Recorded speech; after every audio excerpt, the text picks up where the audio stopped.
Welcome to rallying. Scottish rallying now back in action, and after a lacklustre couple of years, there's a mood of renewed enthusiasm and vigour. Under a new sponsor, Scottish Rallying has now increased prize money, and all eyes were on the first round, the Snowman rally. Alan Douglas looks back at the action. The forests of Inverness-shire lay in wait for the opening round of the championship, with a start and finish in Inverness. With a new sponsor in Burma, the championship had a new look and renewed enthusiasm from the 85 crews. At the head of the field there was growing tension as each assessed the competition. Murray Grierson and Brian Bell, Raymond Monroe, George Gold, they're all there, so it's a matter of staying at the front and doing our best. John Gray will still be the main opposition. He's running at car 1. Murray Grierson as well. He's got the right car for the job today. The Metro is well suited to the fast stages and the rough stages, so I think the Metro will probably be the hardest of the two to beat. So I think we'd like to have a good finish. We want to win the Scottish Championship at long last. We've tried for as long as you've been a boy anyway to win the championship. So we're running up a few times, never won it. So today a good finish, and then increase the pace as the year goes on. Well, I think John Gray will try hard. David Galanders is always very quick. George Gold with a new car, lots of guys. To the start line in the Ford Sierra Cosworth, 4x4. Ahead lay 45 miles of hard, competitive driving. Coming up to the start line now. The first stage at Heldon Hill, west of Elgin, was a slippery opener with 5.5 miles of mud created by heavy rain. Last year's winner was John Gray from Carnwath. He was back again with Fergus Loudon alongside after a year of mixed fortune, including a major accident on the Scottish Rally in which they were both injured. The 87 champion Murray Grierson was back again in his nimble four-wheel drive Metro, having missed out on the championship last year.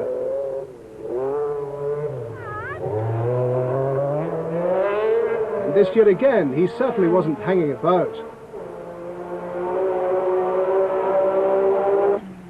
Raymond Monroe lost out to Gray last year, finishing a close second on his home event. He was determined this year, equalling Grierson's fastest time on the opening stage. Gordon Boyd spent the last year getting to grips with his four-wheel drive Sierra, but it's still quite a handful compared to his old Opel Manta.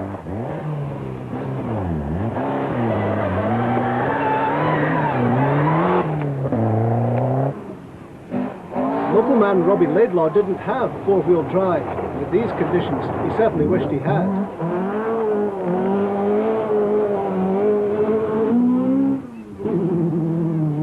Stage 2 at White Ash, east of Fochabers, lay high on the hills, and the conditions were dry and hard. Grierson now knew he had a battle on his hands against Monroe, and he was helped by the drier conditions.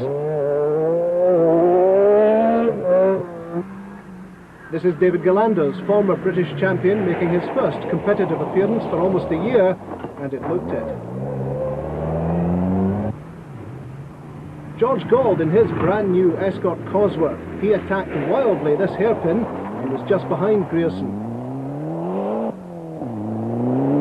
But it was short-lived. He slid off on ice on the next stage and became stuck in the undergrowth.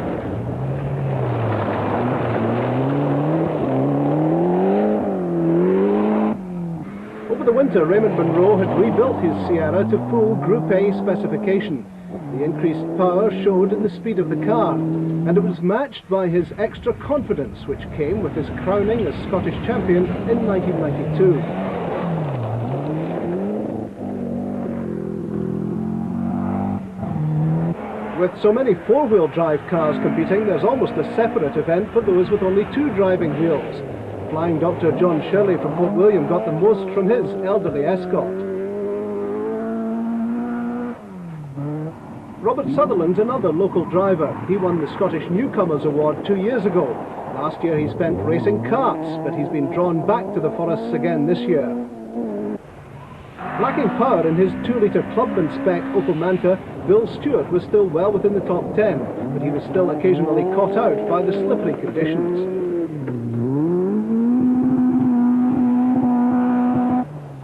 Gordon Boyd had his eyes on third place as Grierson and Monroe fought it out at the head of the field. Donald Smith can always be relied upon to provide entertainment through his attacking style. With increased power under his right foot, he provided what the crowds were after. And they were on hand to help him out.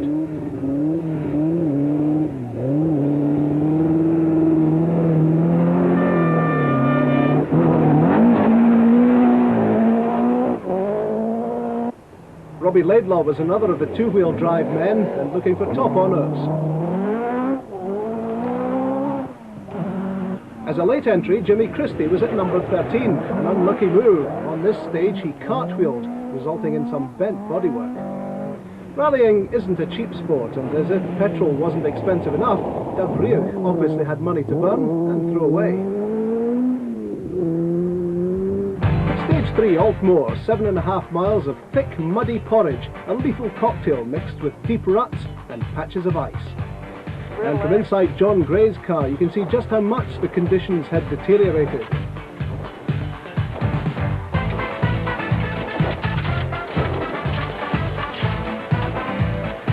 And right, easier right this time. By the service area at Keith, he had time to reflect on how much time he'd spent slipping and sliding.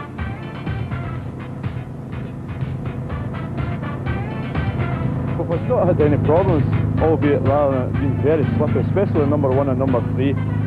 Number 1 was bad enough, but when we went into number 3, I thought everybody had painted the snow brown. Murray Grierson is waved into his service halt, where among the team of mechanics is his own son, Mark.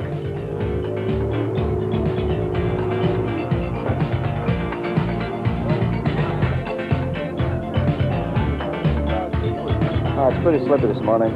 The last stage there was like brown snow, really slippy, very difficult to get the car going.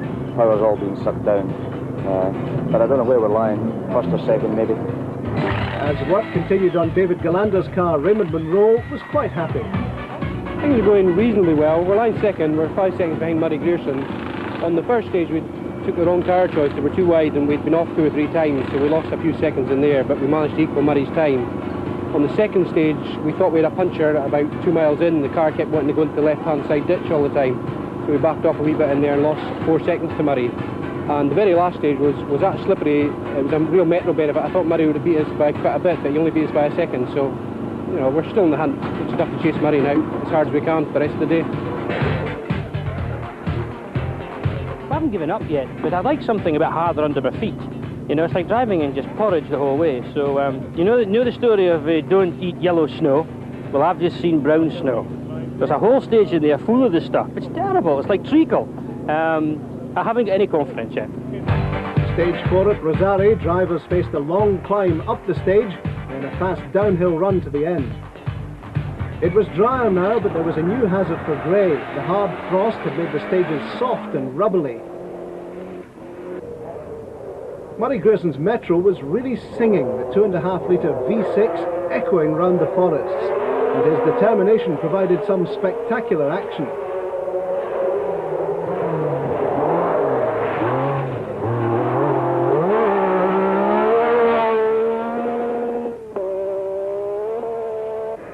Third fastest on this stage was David Galander's, but he claimed to feeling his age, behind the young lads Munro and Gray.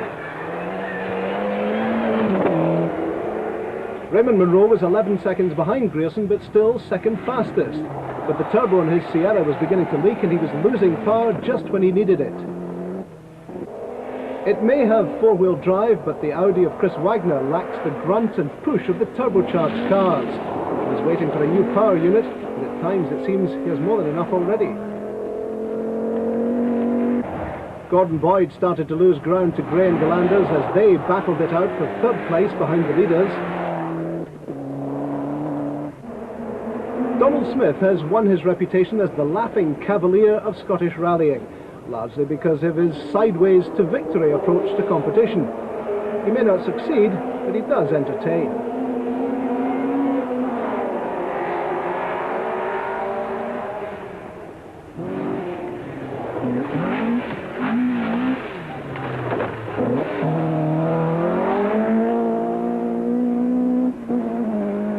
Kenny Dorrans was out for the first time in his brand new Escort Cosworth. After a cautious start, he went into attack and slid off earlier in the stage. The penultimate stage, Hors de Quiche, 9 miles of fast, foot-to-the-floor driving. For the unwary, it can take your breath away.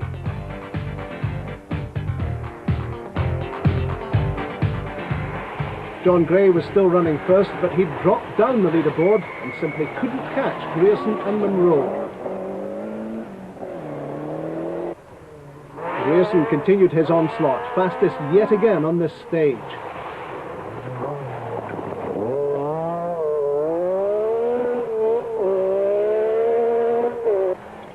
Munro kept his pace and once again was 11 seconds slower than Grierson, hampered by his turbo problems.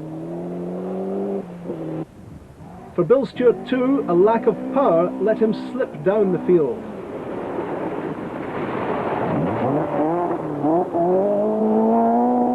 So the final stage at Menochty, and what a finisher. 12 miles of flat-out straights. Just 2 miles from RAF Kinloss, and there was plenty of low flying. John Gray admitted he gave himself some frights here, at one point with all 4 wheels off the ground and over the undergrowth, but he survived. Murray Grierson, even with 4-wheel drive, had to fight against the slippery conditions, but still completed the 12 miles in just over 12 minutes.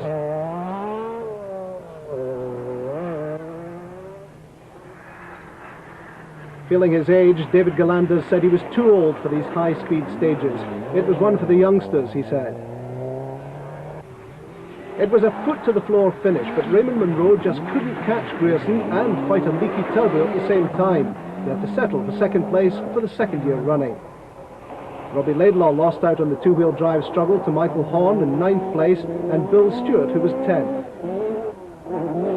Making a final splash on his way to 29th overall, Mike McKenzie. So a fine finish and champagne from Peter Atkinson of Burma for Murray and co-driver Stuart Merry. It wasn't easy. Raymond gave me a lot of pressure in the first 3 stages. We were fastest equal in the first stage and very little in it in the next 2. After 3 stages, only 5 seconds. So no, it put me under a lot of pressure. Good start to the championship for Murray Grierson. The next event, the Scotphone Stages Rally around Stirling and the Trottocks on the 6th of March. Now,